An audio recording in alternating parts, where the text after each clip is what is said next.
playing fast, call it high speed. I've been working hard, yeah, I've been working nightly. If you think you'll win, not likely. I be taking shots, yeah, cold-blooded, icy. Watching numbers grow is what I call sightseeing. In the front row, run it up when they hype me. The following grows, they know how to ignite me. Call me CEO, I've been running right, see. And I ain't playing games, I create my own lane, making pleasure out of pain, turning losses into... What is up, Steeler Nation? How's it going? It's game day. Pittsburgh Steelers head out to Philadelphia to take on the Philadelphia Eagles today in about 2 hours. Looking at about 2 hours. So today we're going to be doing a little bit of a preview show, a Q&A show. So if you have any questions, throw them into the live chat. If you guys can hear me, I sound pretty good. Please hit that like button. Let me know that I'm sounding coming in pretty well. Let's say hello real quick to some of the early ongoers in the live chat. We have JJ52 saying fire Canada. That could happen by the end of today, by the way. There's some speculation. The Drunk Turkey Show. How's it going, guys? Steelers fan. Michael O'Malley says we finna get rolled. Well, we'll see. We'll talk about it. Steelers fan sounds great. Thank you so much for letting me know. Thank you. Today, the Pittsburgh Steelers take on the undefeated Eagles team, a team that, a lot of people are looking at this game as the Pittsburgh Steelers probably aren't going to be able to be victorious in this game. I think the Steelers have a chance. I truly do. I think that there's a possibility that the Eagles may be sleeping on the Pittsburgh Steelers a little bit. And we'll go over why here in a few minutes. But let's see. How's it going, Patricia? Let's go Steelers. And so, let's start off with the injury report. We're looking at Josh Jackson, who's going to be out this week. Hold on one second, guys. This is freezing up on me. I believe Keelan Witherspoon is going to be back. And so is... here it is. All right. So out is going to be Chris Boswell, which is going to be, if you listen to the preview show or the pregame show with Mike Tomlin, he talked about how the Pittsburgh Steelers play short field special teams type of close games. And when your kicker, Chris Boswell, who's dealing with a groin, is out, it's going to be a tough battle for that one. I think the Steelers are going to have to be forced to be a little bit more aggressive and not try to play the field goal game and try to get into the end zone a little bit more. Josh Jackson, he's out with a groin.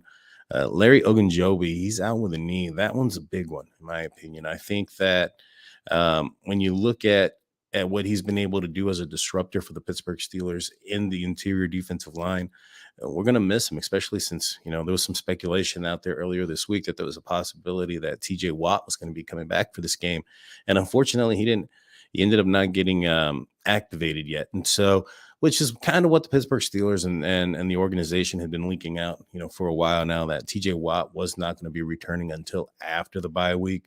And so, this is a big blow given the fact that the Pittsburgh Steelers are playing the only remaining undefeated team, and a team that, play very well defensively. And if their offense can put some points on the board, they can keep this out of reach fairly quickly. And so, but if let's look at the Philadelphia Eagles right now. One thing that I have noticed about, and this is kind of what's kind of leading into why I think that the Pittsburgh Steelers have a chance here, is the Philadelphia Eagles are coming off of a bye week. They should be rested. However, early on this week, a lot of players and a lot of young players were resting, not related to injury. And so, I'm not sure how much rest you need, especially when you have players like second-year guard Landon Dickerson. Why does he need a full bye week plus, more rest that's not injury related? You have guys like Fletcher Cox and things like that, Darius Slay, who are resting, who are, veterans. And I understand those guys getting, vet days, but Landon Dickerson, that one's kind of questioning me. So, is it possible that this team is looking at the Pittsburgh Steelers and saying, hey, we don't have to, get full up and go for this team, a team that has been struggling offensively to put on points. Um, that might be the case here. I mean, let's go down the list of some of these players who took limited practices for majority of the week. I think they only practiced on Friday fully, and so let's see. You're looking at Josh Sweat, their defensive end, Darius Slay, their cornerback, Isaac Sumalo, their guard, um, Jason Kelsey, the center, Landon Dickerson, their guard, Fletcher Cox, and AJ Brown. All those players were limited participants in this week. And in my opinion, when you've had a week off, this is almost getting like, they're going to come in a little bit rusty. I think the Steelers have a chance in this game because of it. I think they might be sleeping. And George Teston says that the Eagles do have depth, and I agree that they do, but the depth is not going to be what's starting today. Today, you're going to have AJ Brown out there. You're going to have Fletcher Cox. You're going to have Landon Dickerson. You're going to have Jason Kelsey. I'm sorry. And so these guys took a week off plus limited participant. They might come out a little bit rusty. They might come out a little flat-foot. This could be the quote-unquote trap game that, majority of us fear as Pittsburgh Steelers fans when the Steelers are going up against a team that the Pittsburgh Steelers should beat. And so, I think this might go for us or bode well for us in this aspect. I know the Pittsburgh Steelers haven't won in Philadelphia in decades, but the last time they played out there was about a decade ago. And so this is not the same team. Neither players are on the same team. Mike Tomlin, probably the only coach that's probably still, that is still, going into this game of any, higher importance. And so it's going to be a tough one, but I think there's a path for victory here. You look at the Eagles and what they've been able to do in the second half of games offensively, which has been in the lower end of the league. They've put up points early and quickly and then kind of shut it down in the second half. And so, if they come out flat-footed, Pittsburgh Steelers can go down the field, put up some scores early. There's a possibility that, they can take control of this game, but they're going to have to play mistake-free football. The turnovers have to stop. I understand that Kenny Pickett's a rookie, and I understand that, there's some growing pains and things of that nature, but, he was given 2 opportunities last week against the Dolphins to win that game in the closing, minutes of that game. And in both situations ended up with picks. And so, that needs to be cleaned up, regardless of where I think he's going as a professional and what I think his potential is, which I think he has the possibility of being a great quarterback. He shows flashes. That throw to Pat Freiermuth on 4th down was one that, reminded me a lot of the throw that, Ben Roethlisberger made to Pat Freiermuth last year in the short week on a Thursday night against the Minnesota Vikings to potentially put them into a tying position, needing a 2-point conversion after that point, after being down by so much early in that game. So that's the it factor. That's the part that he does have. It's just he's got to be more consistent and put it all together. It's just, first couple of starts, plus he was coming off of a quote unquote concussion. So there's some excuses there, but those are just what they are, excuses. Performance and results are important, and they need to be better on today, because at this point, when you look at the rest of the AFC North, the Ravens winning, on a short week this past Thursday night against the Tampa Bay Buccaneers, propelled them up to 5-3. The Steelers dropped this game. They'll be 3 games behind them in the division. It's going to be a tough battle. They don't have the toughest of remaining schedule. I mean, they play the Browns, they play the Saints, Panthers, Jags, Broncos. I think the Bengals and the Steelers are probably their toughest teams, coming up. And so maybe the Jacksonville Jaguars, if they get their thing back in the right direction. But the Ravens schedule doesn't look too daunting.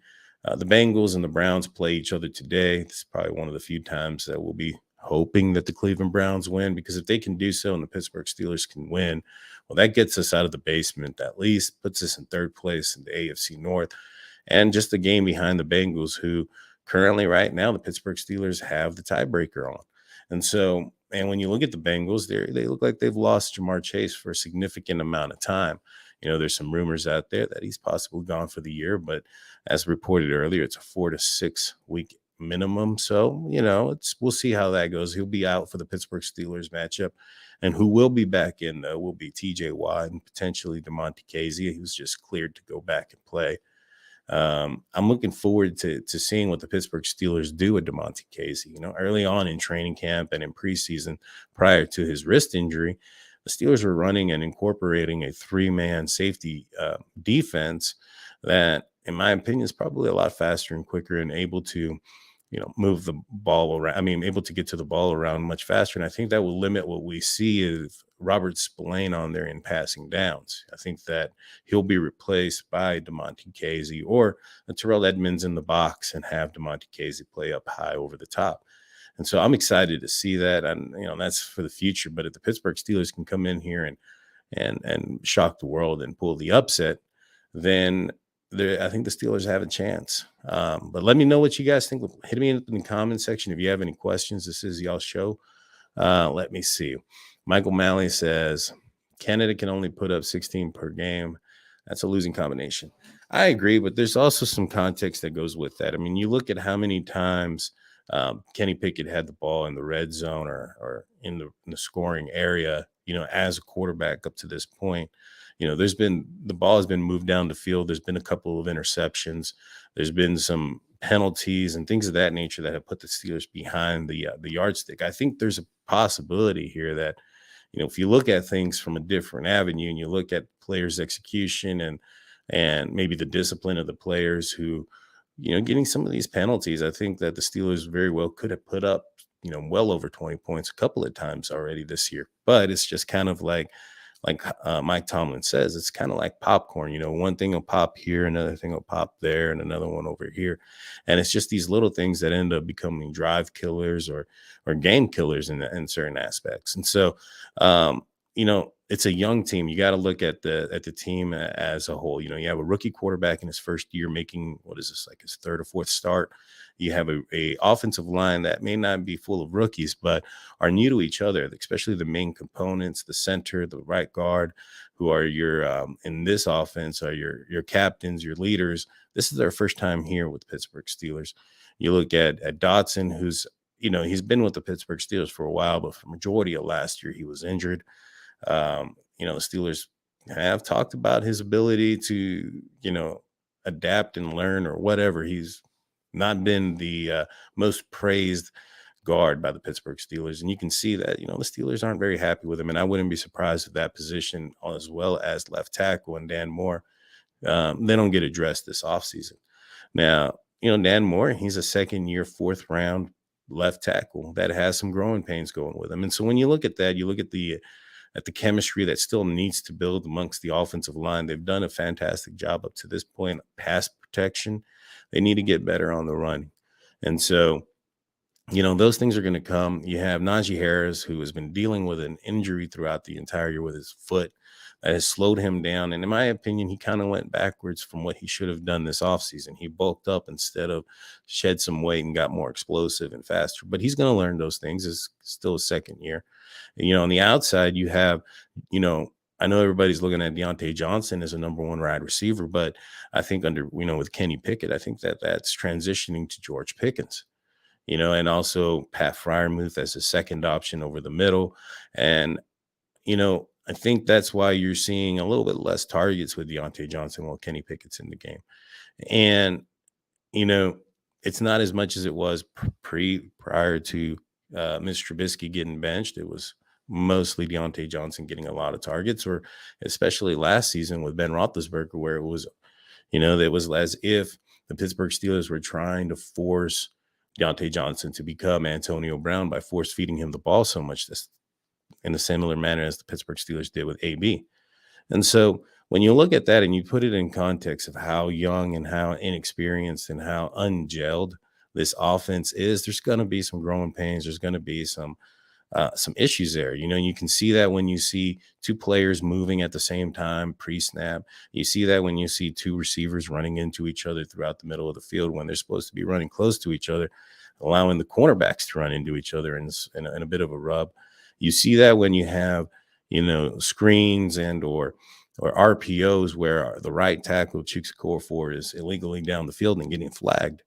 Those are things that are continuing to happen. Those are growing pains with a young team and a young team not well gelled together, that there isn't an offensive coordinator out there that's probably not going to not go through those growing pains with a young team.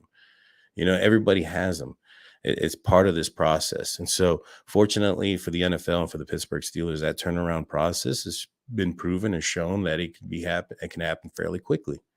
And so when you see, for instance, the Eagles and Jalen Hurts, it wasn't too long ago, the Philadelphia Eagles were thinking about getting rid of him. Now it's, he's one of the best RPO quarterbacks in the game. There was some growing pains that had to develop with him as well. And now they're one of the top teams, if not the top team in the NFC or in the NFL. And so how you doing, Joey? Joey, he said he's an Eagles fan. Welcome to the show. And so, when you look at this and you look at the Pittsburgh Steelers offense and you see that over these few games, there's just a little bit of mistakes here and there that if the Pittsburgh Steelers can fix and just kind of, get those little details together, I think that you're going to see a lot more than 16, 10, and 17 points per game. It's just, like everybody else, we got to go through this process. Defensively, I think that the defense is going to get healthy. I think the defense is on their way. It's unfortunate, like I mentioned before, that TJ Watt's not going to be back for this game. However, last week, this defense shut out Miami Dolphins and put their hands on 4 passes that could have very well easily been intercepted and completely changing the outlook of that game last week. And so, once DeMonte Casey comes back, once TJ Watt comes back, then I think this could potentially be a dynamic defense that the offense just has to not turn over the ball. And I think the Steelers can, and maintain possession for a little bit. I think the Steelers can be okay and make a run, but it has to change. It has to change now. This game here is a must-win game for the Pittsburgh Steelers because dropping to 2-6, that's it. There's, it's not over. There's a lot of games left, but the outlook is bad. It really is. It really is. Steelers fan says we need TJ Watt back. I completely agree.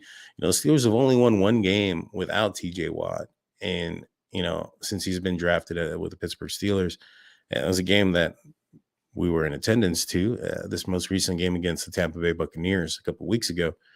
And, in that game, it was the Steelers defense stood up and also were bend but don't break. They're going to have to do the same thing today. They definitely are.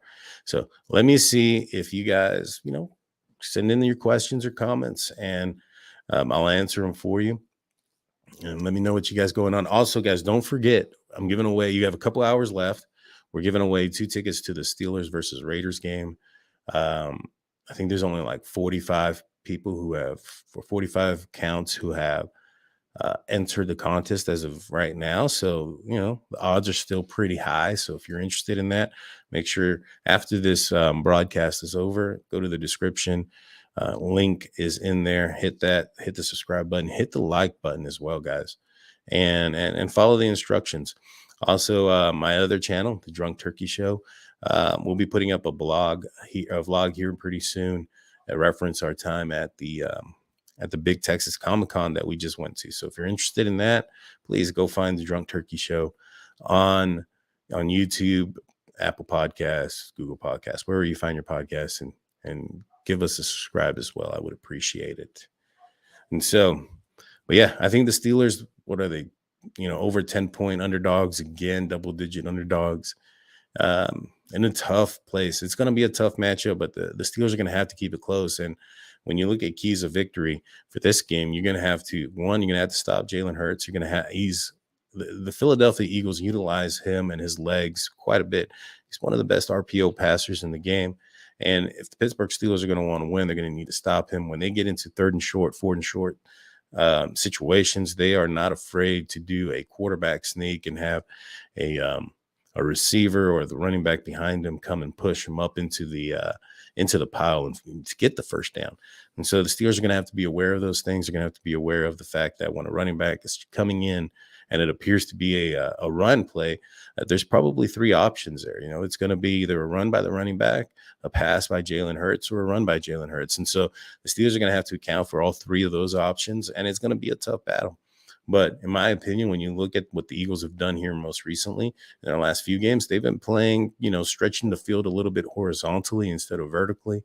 And that's a game plan that the Pittsburgh Steelers want to incorporate themselves. And so I think this could be a game that the Steelers defense is a little bit familiar with the style in which that the offense is being ran.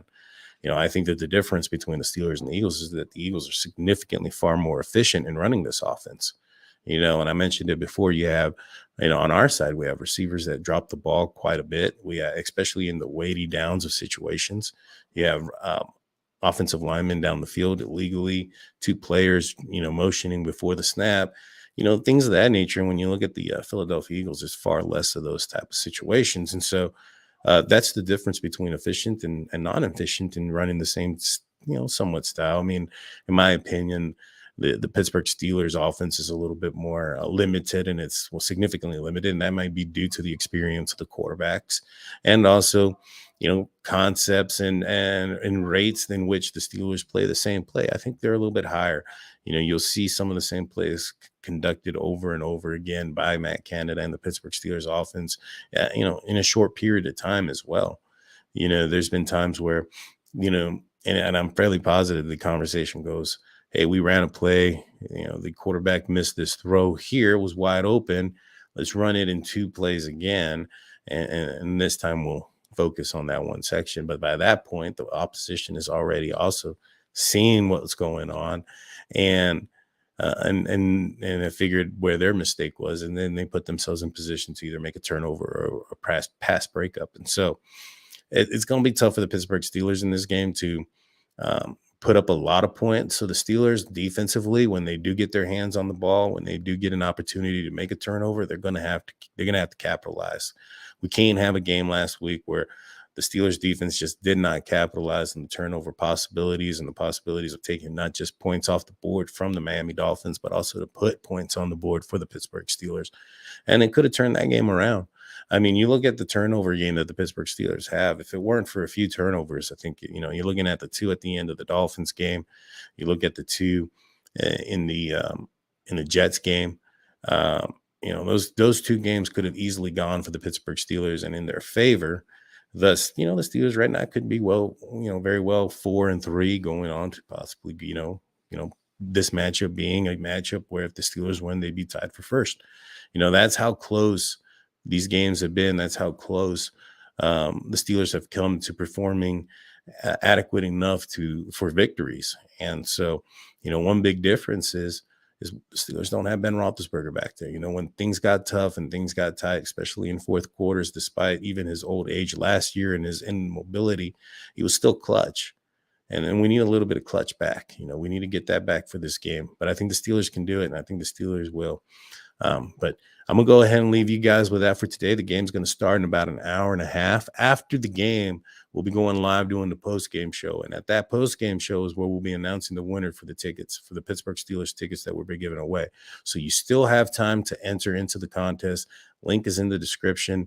Go in there, follow the URL, watch the video, enter the code word, like and subscribe, get entered into the contest because a few hours, probably going live around 7 p.m. Pittsburgh time, 6 p.m. Central.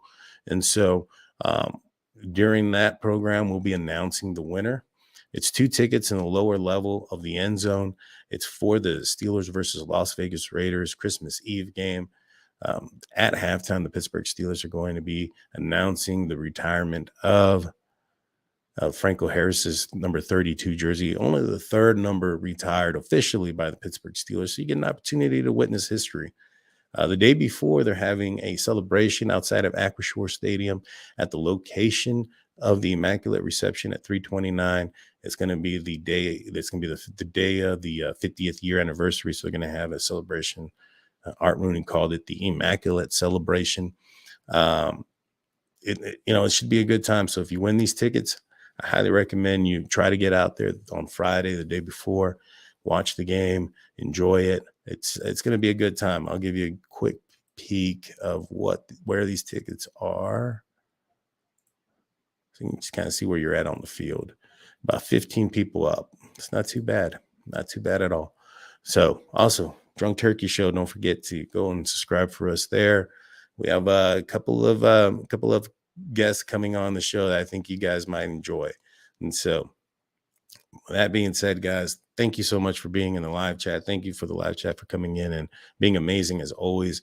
If you guys, want to join being a member, we just got that going. Please hit that member button. You can support what we do here. And in the future, we plan this year, this is our second ticket giveaway. In the future, we plan to give more tickets away throughout the season. And, becoming a member is definitely going to help us do that. And eventually the goal will be that that's going to be a members only thing. Right now, it's for subscribers. So you have an opportunity to win some tickets. But with that being said, good luck, Pittsburgh Steelers. We'll see you a little bit later. Hopefully it's with a victory, and hopefully it's, with us, the Steelers fan base, looking up with our heads held high. That being said, guys, I'm Daniel J. This is State of the Steelers. Peace.